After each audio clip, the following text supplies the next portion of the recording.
Tema kajian kita 3 amal yang tidak pernah terputus. Ini diambil dari hadis Imam Muslim, "Idza mata al-insan inqata'a 'amaluhu illa min thalath." Ini ada yang salah menerjemah sebenarnya. Dibilang salah, mungkin dulu bahasanya begitu. Tapi ketika berubah zaman, satu kata pun berubah makna. Idza matal insan, apabila manusia mati, inqata'a. Inqata'a beda dengan iqtata'a. Inqata'a artinya intaha, berhenti, bukan terputus, berhenti. Tetapi orang ingatnya kata qata'a, iqta, putus. Padahal inqata'a bermakna intaha. Apa intaha tadi? Berhenti, bukan terputus. Berhentilah dia dari kemampuan beramal. Orang mati masih bisa kerja nggak? Nggak bisa. Masih bisa sholat? Nggak bisa. Maka Nabi mengatakan, jika engkau sakit, fala tatamannawul mauta, jangan minta mati, karena jika engkau mati, engkau inqata'tum, engkau berhenti daripada beramal. Jangan diterjemahkan terputus. Kalau diterjemahkan terputus, nanti orang membayangkan makna yang lain.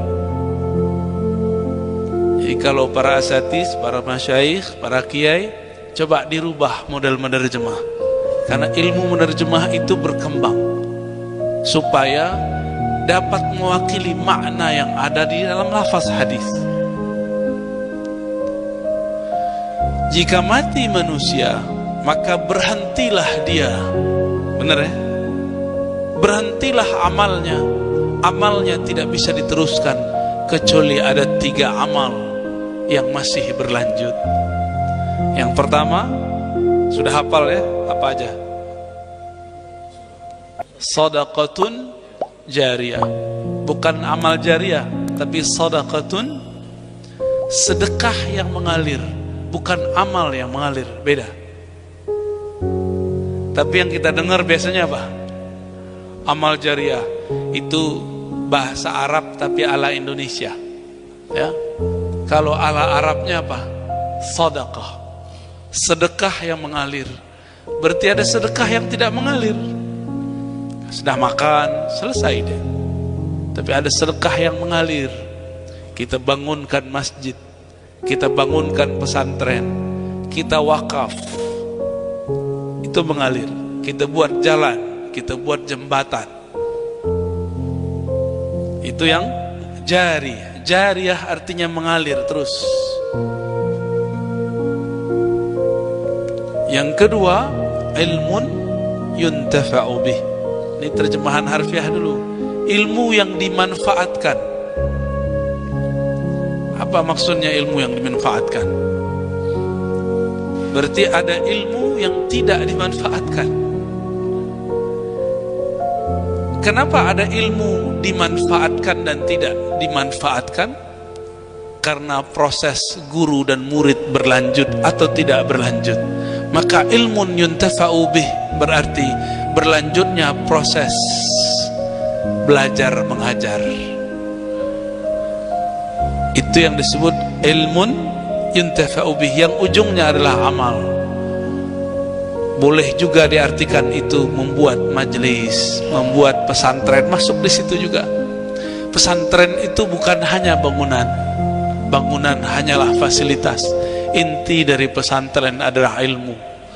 Kami dulu diajar oleh para masyayikh, kalau mau bangun pesantren, bangunlah dari ilmu, jangan bangun dari bangunan. Karena ilmu yang permanen, bangunan tidak permanen. Kalau kita memikirkan bangunan, beruban sebelum waktunya. Tapi kalau kita memikirkan ilmu, kita bahagia setiap masa. Ini saran kami kepada siapapun yang sudah memutuskan hidupnya, mewakafkan hayatnya untuk ilmu, untuk bangun pesantren. Bangun saja Pak, kajian-kajian. Karena ilmu itu sifat Allah, maka Allah yang langsung backup. Allah yang langsung backup. Kenapa? Dialah Al-Alim. Jika kita menompang dalam ilmunya, Allah akan membackup kita kapan saja. Kita tidur pun ilmunya bergerak. Kita lupa pun ilmunya tetap naik. Yarfa'illahu alladhina amanu minkum walladhina utul ilma darajat. Yang diangkat Allah itu dua saja. Satu mukmin, satu orang yang diberi ilmu. Ini kata kunci. Ilmu itu diberi. Maka jangan pernah merasa sok berilmu, karena ilmu itu diberi. Jangan pernah terbersit mengatakan, kalau bukan saya tidak ada orang, kalau bukan saya tidak ada yang datang, kalau bukan orang ini telah menyekutukan dirinya dan Allah subhanahu wa ta'ala. Ilmun yuntafa'u bih. Imam Al-Ghazali mensyarah hadis ini. Apakah ilmu yang paling manfaat? Ilmu yang paling manfaat adalah ilmu mengenal Allah. Maka orang yang paling manfaat di dunia adalah orang yang berjasa mengenalkan umat kepada Allah. Maka saya sarankan diri saya sendiri dan kita semua, terutama yang bergerak di ma'had, di pesantren, di masjid, di dunia dakwah, mau mulia di sisi Allah, maka ajaklah umat mengenal Allah. Bukan mengenal diri sendiri. Maka jangan sibuk untuk membangun popularitas, karena hanya Allah lah yang maha zahir. Menompanglah dalam zahirnya. Bagaimana cara kita menumpang dalam zahirnya? Habiskan zahir kita dalam zahirnya, habiskan keinginan kita dalam keinginannya, habiskan ilmu kita dalam ilmunya. Jadi kalau masih merasa diri ini sesuatu di hadapan Allah, kita ini tidak dianggap apa-apa di sisi Allah. Itulah makna walladzina utul ilma darajat. Sejauh mana kita merasa ilmu ini dari Allah, sejauh itulah Allah mengangkat derajat kita. Di antara para nabi, nabi mana yang paling merasa ilmunya dari Allah? Nabi Muhammad sallallahu alaihi wasallam. Itulah sebabnya kenapa beliau umurnya pendek tapi ilmunya paling panjang. Umurnya pendek cuma 63 tahun. Mulai dakwah umur 40 tahun, berarti hanya sekitar 23 tahun. Sekarang sudah 15 abad. Ilmunya masih bermanfaat karena beliau dulu gigih. Cuma 10 tahun belum mengajarkan sholat di Madinah, tapi beliau 13 tahun mengajarkan tauhid di Makkah. Maka ajarkan dulu umat siapakah Allah, baru ajarkan menyembah kepada Allah. Inilah yang disebut oleh para ulama awwaluddin ma'rifatullah. Itu bukan hadis ya, tapi diambil dari hadis Nabi. Ud'uuhum ilallah fa'idha arafullah fa'murhum bis-salah. Ajaklah mereka mengenal Allah. Ajaklah mereka mengenal Allah. Jika mereka telah arafuhu, telah bermakrifat kepadanya, maka ajaklah mereka sholat. Jadi jangan sholat dulu yang diajarkan, ajarkan dulu kenal. Karena tidak semua orang kenal kepada Allah, maka kita serahkan ilmu mengenal Allah itu kepada ahlinya. Ini Bapak Ibu kalau punya anak, taunya agama itu sholat. Sholat itu nomor 2. Pertama apa dulu? Mengenal Allah. Kenalkan dulu sifatnya, kenalkan dulu kebaikan-kebaikannya. Kenalkan bahwa kalau bukan karena kudrah iradahnya, alam ini tiada. Nanti di akhirat Allah tersenyum. Ajiba rabbuka, Allah tersenyum, Allah kagum melihat ada beberapa orang.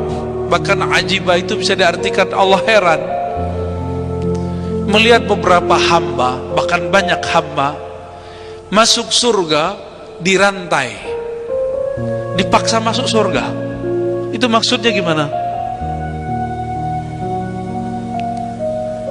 Jadi ada orang sewaktu dia di dunia, dia tidak beramal kecuali yang wajib-wajib.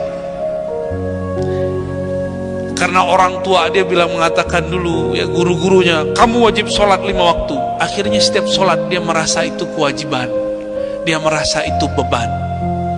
Nanti di akhirat dia tuh bingung. Di padang mahsyar tuh orang kan kayak orang linglung, Pak. Tiba-tiba Allah kirim malaikat rahmat, itu tangkap tuh mereka, masukin surga. Biasanya kalau ditangkap masukin mana? Neraka. Ini ditangkap masukin. Maka disebutkan ajiba rabbuka, Allah takjub kok ada orang dipaksa masuk surga. Tangkap masukin surga, Pak. Ada yang ditangkap karena amal sholatnya, ada yang ditangkap karena dia bersedekah. Dia merasa zakat itu wajib, maka dikeluarkan zakat. Maka Allah pun tersenyum, ya. Nabi SAW pernah bersabda, ittaqun nar walau bisyikki tamrah. Bersedekahlah kamu sehingga antaramu dan neraka terbangun tameng. Sahabat bertanya, wahai Rasulullah, aku tidak punya uang, aku tidak punya fulus. Apa kata Nabi? Qaulun ma'rufun sadaqah. Kata-kata yang baik pun adalah sedekah. Kalau tidak bisa sedekah, jangan ejek orang yang sedang mengajak sedekah. Kalau tidak bisa sedekah, jangan sakiti orang yang sedang menggerakkan orang lain bersedekah. Itu disebut qaulun ma'ruf. Qaulun ma'ruf juga berarti al-azkar, zikir-zikir itu termasuk sedekah. Berdasarkan hadis Imam Bukhari dan Muslim, para sahabat datang kepada Nabi, ya Rasulullah, zahaba ahlud dusur bil ujur. Orang-orang yang punya uang, punya harta, mereka telah berangkat pergi dengan pahala yang sangat banyak. Mereka sholat, kami sholat. Kami puasa, mereka pun puasa. Kami tahajud, mereka pun tahajud. Tapi saat mereka sedekah, kami tidak bisa bersedekah. Ternyata dari zaman baginda Nabi, orang-orang yang tidak bersedekah nangis. Kalau sekarang kita gimana? Kalau bisa kita lari dari sedekah, ya. Saya dulu sering ngisi kajian tentang zakat. Itu hampir setiap tempat, bapak ibu yang gelangnya banyak, ibu-ibu, bapak-bapak rumahnya bagus, mobilnya masya Allah. Itu kalau bertanya bagaimana caranya supaya nggak kena kewajiban zakat, rata-rata begitu. Kayak kita tukang pajak aja, ya, biar gimana nggak kena pajak, tapi wajib kena zakat. Dia berusaha terus supaya tidak wajib terkena zakat. Saya lihat ini orang udah banyak menumpuk harta. Bapak saudara makan Allah, makanya karena manusia itu senangnya menumpuk harta, Allah paksa manusia masuk surga. Allah paksa manusia biar terhalang dari neraka. Gimana caranya? Dipaksa, diwajibkan mereka berzakat, dipaksa mereka supaya berwasiat. Kedekatan kita dengan surga sedekat apa kita dengan sedekah? Sedekat apa kita dengan neraka? Sejauh mana kita dari sedekah? Itulah kira-kira makna hadis pertama dan kedua. Tapi ada makna yang ketiga, waladun salihun yad'ulah. Ini banyak disalahfahami hadis ini. Anak yang soleh yang mendoakan kedua orang tuanya. Apa kata kawan? Kalau bukan anak tidak sampai. Loh, hadisnya tidak bicara begitu. Hadisnya tidak bicara begitu. Hadisnya lagi bicara orang tidak bisa lagi beramal kecuali dia punya aset tiga. Aset pertama, harta yang dia sedekahkan dan sedekahnya mengalir. Dua, ilmu yang dimanfaatkan. Yang ketiga, anak soleh yang mendoakan. Hadisnya tidak bilang selain anak tidak sampai. Dari mana itu zikirnya? Dari mana itu ilmunya? Jadi ada orang baca hadis pakai nafsu, cari hadis untuk membenarkan pikiran sendiri. Selain anak tidak sampai. Kalau begitu besok dia mati, kita nggak usah sholatkan. Kita bukan anaknya. Ya, mau Pak? Ini siapa yang bilang kalau bukan anak tidak boleh? Tidak boleh kita doakan. Tidak sampai jika didoakan. Tidak sampai jika dizakatkan, disedekahkan. Ya sudah, dia mati besok biar anaknya yang urus. Kalau dia tidak punya anak, kita tendang aja masuk lahat. Di Palembang, oh di Sumatera Selatan ada namanya lahat ya. Mungkin dulu tempat itu apa tuh? Baik. Gimana Pak? Serem nggak? Ya, jadi salah baca hadis, salah faham, akibatnya berbahaya. Muncullah beberapa tahun yang lalu, mungkin puluhan tahun lamanya, terjadi perdebatan antara kiai ustadz. Kalau bukan anak tidak sampai, benar. Wah itu ramai itu ya. Dulu ada seorang ibu-ibu dibentak sama abangnya. Suami ibu itu meninggal. Dia sedang berdoa depan mayat suaminya, dibentak oleh abangnya. Apa kata si abangnya? Hei, doamu nggak sampai, yang sampai cuma anak. Anaknya masih kecil-kecil. Ya, gimana mau doa apa?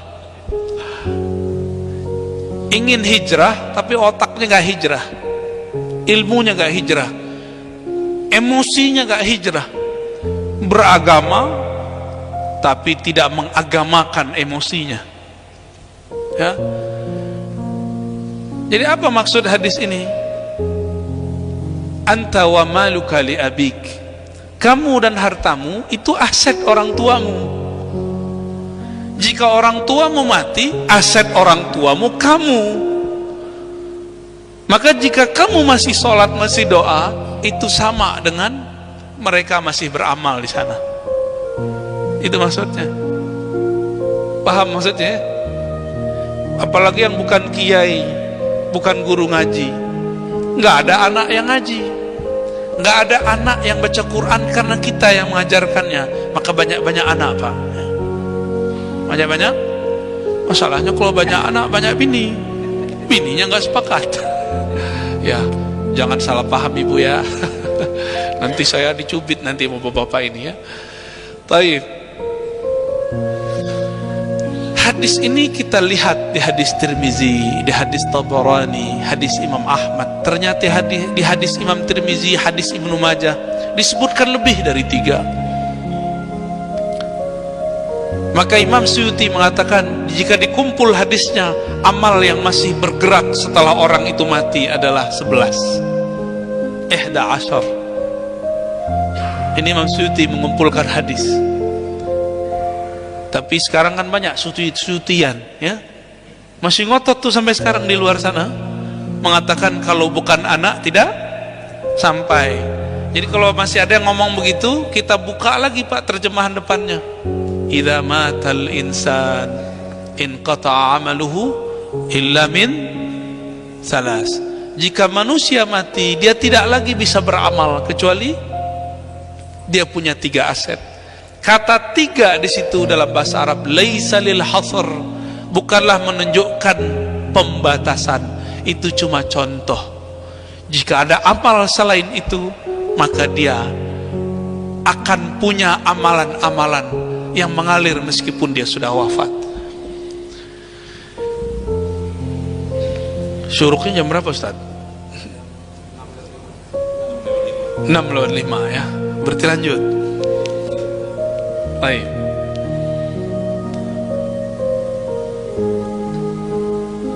Apa itu Ustaz? Wah nanti aja Ustaz ya. Nanti aja. Nanti fokusnya bukan ke saya Ustaz ya. Ya. Al-ilmu qutul qulub. Ilmu itu sarapannya kolbu. Bapak ini kalau lagi disajikan sarapan kolbu, lupa makan minum. Ya coba aja Pak. Tapi kalau dihadang sama minum begitu, lupa sama saya. Maaf Ustaz ya. Dalam satu versi riwayat yang kita dapat, salawat tibbil qulub, diriwayatkan oleh Sayyid Muhammad Alwi Al-Maliki, Allahumma salli ala Sayyidina Muhammad tibbil qulub wa dawaiha wa afiyatil abdani wa shifaiha wa nuril absari wa diyaiha wa jilaiha, ya, wa qutil arwah wa ghadaiha. Ini kalimat penting. Qut, apa arti qut? Makanan. Makanannya ruh itu sholawat. Gizinya ruh mengenal yang disalawati. Maka orang yang belajar tentang Nabi pasti segar badannya, segar pikirannya. Orang-orang yang kuat rohaninya, karena dia sudah memberikan nutrisi sholawat ke dalam jiwanya. Jadi yang lemah-lemah jiwa ini suntik dengan sholawat, Pak. Vaksinasi sholawat. Jangan cuma vaksin badan, ya. Ini semoga nanti pemerintah kita mulai mencabut kewajiban bermasker, karena sudah 90% ya bervaksin, benar. Oh, masih banyak ustadz melarang vaksin, Ustadz. Ya sudah, ustadz itu gak usah, gak wajib kok vaksin secara agama, tapi diwajibkan secara kenegaraan, karena kewajibannya dihimbau oleh ahli kesehatan yang mengerti ilmu kesehatan. Meskipun ada satu dua dokter tidak mau, ya, kita ikut saja mayoritas mereka. Ustadz, ini konspirasi. Ya, nggak ada yang nggak konspirasi, ya. Semuanya konspirasi. Hidup ini lahun, ya, laibun, zinatun, tafakhurun, ya, semuanya konspirasi. Sebaik-baik konspirasi, konspirasinya Allah Subhanahu wa ta'ala, ya. Jika manusia mati, maka berhentilah dia beramal. Maka dalam Al-Quran akhir surat Munafikun, Allah mengatakan, wa anfiqu mimma razaqnakum. Ini kata-kata bagi saya lucu. Allah itu lagi main-main sama kita, tapi kita lupa. Kita ngerasa terlalu serius. Apa kata Allah? Berinfaklah kamu, keluarkanlah zakatmu, keluarkanlah wakafmu, keluarkanlah sedekahmu. Mimma razaqnakum, dari yang kami berikan kepadamu. Lucu gak nih, Pak? Saya titip ke Bapak, terus saya minta lagi. Terus Allah bilang, keluarkanlah yang saya titip itu. Itu milik Bapak atau milik saya? Saya titip nih, terus saya minta. Gimana? Cuma karena manusia lupa, dikira titipan itu punya dia. Bener. Oh Ustadz, itu nama suratnya SHM, surat hak milik saya. Ya ntar juga mati, Pak. Emang kalau kita meninggal kita bawa tanahnya? Kan enggak. Bapak sadar nggak, Pak? Satu kancing di baju kita itu hisapnya lama itu. 1.000 rupiah yang kita simpan di dompet itu lama tuh hisapnya. Dihisap bener. Ditanya, nih kamu dapatnya di mana? Kerjaanmu dulu apa? Dipakai untuk apa? Dibagi tidak? Oh lama itu pertanyaannya. Jadi baju kita nih, kopiah kita nih, ditanya semua. Jangan kira nggak ditanya, apalagi mobil Bapak itu ya, kuda Jepang itu ya, kudo Jepang. Itu berat itu, Pak, pertanyaannya. Rumah kita, maka jangan nafsu ngeliat duit. Duit itu beban. 1 rupiahnya ditanya Allah, berat pertanyaannya, panjang. Karena malaikat Mungkar Nakir dan malaikat tentara-tentaranya, sekretarisnya Mungkar Nakir itu banyak. Ada malaikat Ruman, ada macam-macam nama malaikatnya. Itu kalau nanya tuh detail, lebih detail daripada BPK dan KPK. Kalau BPK, KPK masih bisa dikibulin, kata orang sebelah ya. Kata orang yang bisa ngubulin. Makanya banyak orang yang bisa lari daripada kewajiban pajak, benar. Banyak yang bisa. Tapi gimana kita mau lari ketika ditanya oleh malaikat-malaikat Allah dalam kubur? Gak bisa, Pak. Bagaimana cara supaya gak ditanya? Kembalikan titipan kepada yang menitipkan. Kembalikan titipan kepada yang menitipkan. Itu yang disebut sedekah. Sedekah itu dari kata sedekah. Sedekah berarti sidq. Orangnya jujur, benar. Jika benar kita beriman, percaya bahwa kita ini direzekikan Allah. Razaqna, kami rezekikan dia, kami titipkan beberapa hal untuknya. Jika dia percaya kepada kami, pasti dia kembalikan kepada kami. Tapi kan kita nggak percaya sama Allah, ya. Gimana? Allah lagi main-main gak sama kita? Lagi main-main sama kita, diuji bener. Yang dia titipkan itu kita rasa milik kita atau milik dia. Wa anfiqu mimma razaqnakum min qabli an ya'tiya ahadukumul maut. Sebelum nyawa berpisah dari badan. Karena kalau nyawa sudah pisah dari badan, syukur-syukur anaknya tahu diri, banyak ilmu. Meninggal bapaknya, sepertiga hartanya diberikan untuk umat, untuk pergerakan dakwah. Kalau anaknya ngerti. Kalau anaknya nggak ngerti, itu harta diperebutkan. Bener nggak? Diperebutkan, Pak. Ini depan saya anak yang mengerti atau anak yang tidak mengerti? Ya, anak yang mengerti atau yang nggak mengerti? Kalau orang tua kita sudah wafat, walaupun tidak meninggalkan warisan, kitalah warisan mereka. Bersedekahlah atas nama orang tua, berwakaflah atas nama ayahanda dan ibunda. Itu bikin mereka senang, Pak, di sana. Senang nggak dapat kiriman anak walaupun kita punya duit? Senang. Walaupun sedikit, tapi kita berasa, wah, anakku berkirim kepadaku, berarti dia masih ingat kepadaku. Sudah berapa tahun, Pak, ditinggal ayah ibu, pernahkah berkirim kepadanya? Coba mulai berkirim lagi. Jangan cuma kirim Fatihah, kirim sedekah cepat, kirim wakaf cepat itu. Jangan tunggu mati dulu. Tanah-tanah yang nganggur, wakafin. Itu cepat nyampainya. Kalau Fatihah, ditanya dulu ikhlas apa enggak. Ya, kalau sedekah, langsung Allah taruh antara kita dengan azab itu dipisah. Ittaqun nar walau bisyikki tamrah. Kalau kamu mau jauh dari siksa, maka buatlah tameng antara kamu dan neraka, walaupun cuma memberikan duit 1.000, 2.000. Dalam hadis disebutkan kurma, ya, 1 tangkai kurma. Saya nggak punya apa-apa, ya sudah, tubuh ini kan sesuatu. Buat sesuatu karena Allah, buat jasa karena Allah, itu juga sesuatu. Masa nggak bisa juga, ya? Maka Bapak Sarmakan Allah, saya menghimbau, mari hidupkan satu sunnah yang sudah dilupakan banyak orang.